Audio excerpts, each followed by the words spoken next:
നമ്മുടെ കുടുംബം, നമ്മുടെ കുട്ടികളെന്ന് പറഞ്ഞ് ജീവിക്കുന്ന ഭൂരിഭാഗം പേർക്കുമിടയിലും മറ്റുള്ള കുട്ടികളെയും ആരോരുമില്ലാത്തവരെയും കുറിച്ച് ചിന്തിക്കുന്ന വളരെ കുറച്ച് പേരുണ്ട്. എന്നാൽ അത്തരത്തിലൊരു അമ്മയുടെ കഥയാണ് ഇപ്പോൾ പറയുന്നത്. സ്വന്തം മകളുടെ വിവാഹം ഗംഭീരമായി നടത്തണമെന്ന് ഏതൊരു അമ്മയെപ്പോലെയും ഈ അമ്മയ്ക്കും ആഗ്രഹമുണ്ടായിരുന്നു. എന്നാൽ അവളുടെ വിവാഹത്തിനോടൊപ്പം തന്നെ മറ്റാരുടെയെങ്കിലുമൊക്കെ വിവാഹം കൂടി നടത്തണം എന്നുണ്ടായിരുന്നു. അതും ആരോരുമില്ലാത്ത പാവപ്പെട്ട കുട്ടികളുടേതായിരിക്കണം. അതൊരു വല്ലാത്ത ആഗ്രഹമാണ്. അത് എല്ലാവർക്കും നിറഞ്ഞു നിൽക്കുന്ന ആഗ്രഹമാകണമെന്നില്ല.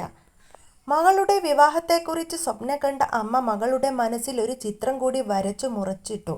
വിവാഹവേദിയിൽ മകൾക്കൊപ്പം 2 പെൺകുട്ടികൾ കൂടി മാംഗല്യം നടത്തുന്നത് എന്നതായിരുന്നു അത്.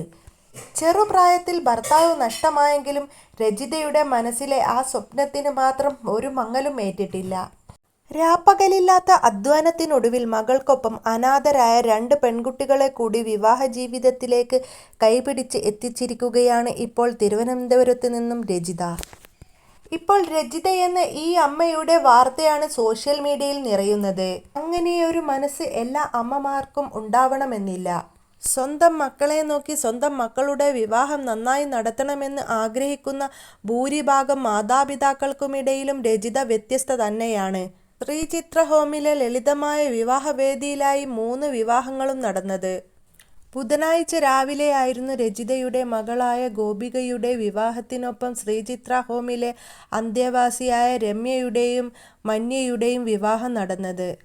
വർഷങ്ങളായി ശ്രീചിത്ര ഹോമിലെ സന്ദർശകയാണ് രജിതയും കുടുംബവും. ഭർത്താവ് ഗോപകുമാറിന്റെ മരണത്തോടെ ഒട്ടുമിക്ക ചരമവാർഷിക ദിനങ്ങളിലും രജിത അവിടെ തന്നെയാണ് എത്താറുള്ളത്. ശ്രീചിത്രയിലെ കുട്ടികൾക്കായി തന്നാൽ കഴിയുന്ന രീതിയിൽ ചെറിയ സഹായങ്ങളും രജിത ചെയ്തുകൊണ്ടിരുന്നു. മകൾ ഗോപികയ്ക്ക് 7 വയസ്സുള്ളപ്പോഴാണ് രജിതയുടെ ഭർത്താവ് ഗോപകുമാർ മരിച്ചത്. വെള്ളയാനി കാർഷിക കോളേജിലെ ജീവനക്കാരനായിരുന്നു അദ്ദേഹം. മകൾക്ക് വിവാഹപ്രായം എത്തിയപ്പോൾ മകളോളം പ്രായമുള്ള ശ്രീചിത്ര ഹോമിലെ കുട്ടികളെയും രജിത മറന്നില്ല. മകളുടെ ഭർത്താവായ ബിനീഷിനോടും കുടുംബത്തോടും ശ്രീചിത്രയിൽ വെച്ച് കല്യാണം നടത്തുന്ന കാര്യം അറിയിച്ചപ്പോൾ അവർക്കാണെങ്കിൽ പൂർണ്ണ സമ്മതവും. ബിനീഷിന്റെയും ഗോപികയുടെയും വിവാഹത്തോടൊപ്പം മുട്ടക്കാട് സ്വദേശി വിനോദ് രമ്യയെയും കാസർഗോഡ് സ്വദേശി പി ശ്രീനാഥ് മന്യയെയും താലി ചാർത്തി. വിവാഹ ദിവസം തന്നെയായിരുന്നു മന്യയ്ക്ക് താൽക്കാലിക ജോലിക്കായുള്ള അഭിമുഖ പരീക്ഷയും. അതിനാൽ വിവാഹം കഴിഞ്ഞ ഉടൻ ഇരുവരും പാളയത്തെ ഡെപ്യൂട്ടി ചീഫ് ഇലക്ട്രിക്കൽ ഇൻസ്പെക്ടറുടെ അടുത്തേക്ക് എത്തി. മന്ത്രി Veena George, collector Anukumari, sub collector Ashwathy Srinivas തുടങ്ങിയവർ വിവാഹത്തിന് പങ്കെടുക്കുകയും വധൂവരന്മാരെ അനുഗ്രഹിക്കുകയും ചെയ്തു. അതോടൊപ്പം തന്നെ രജിതയുടെ വാർത്തയാണ് ഏറ്റവും കൂടുതൽ എല്ലാവരും കൈയടിക്കുകയും ഏറ്റെടുക്കുകയും ചെയ്തത്.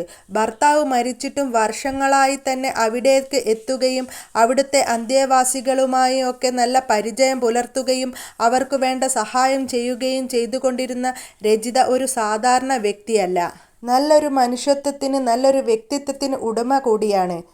ഈ മനുഷ്യത്വമാണ് ഈ സ്നേഹത്തിലൂടെ കാണിക്കുന്നത്. സാധാരണ ഒരാൾക്ക് ചിന്തിക്കാൻ പറ്റുന്ന രീതിയിലല്ല രജിത ചിന്തിച്ചത്.